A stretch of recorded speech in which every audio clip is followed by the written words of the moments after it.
Hey everybody, today we're talking about fasting, and I wanted to give you a quick couple of tips on how you can apply your life to a successful lifestyle of fasting. And the first is the right definition.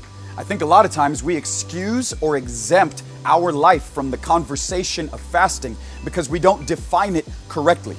Jesus in Matthew chapter 9 said it this way: "While the bridegroom is with them, they have no reason to fast. But there is coming a day when I will be taken from them, and then they will be found fasting."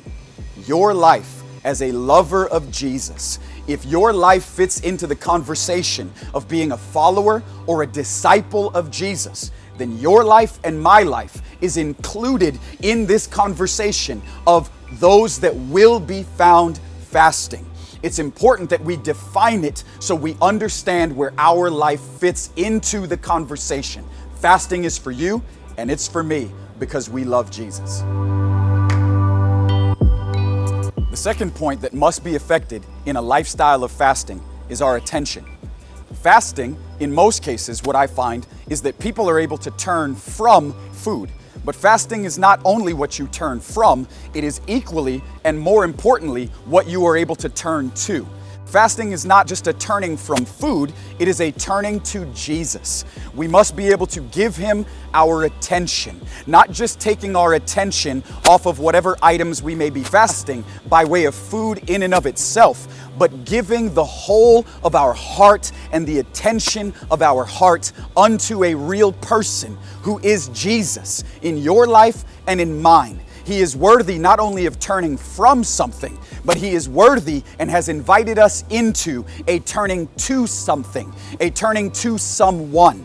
Turn to Him and give Him your attention in the place of fasting. The last point in our talk on fasting is that fasting must affect our affection.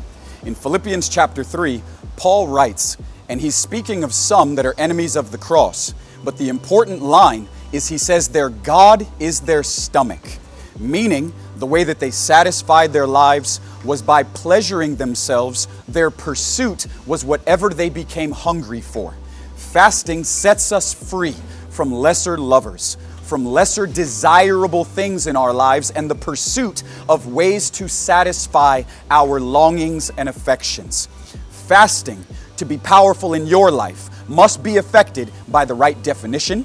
It must affect your attention, and it must affect your affections.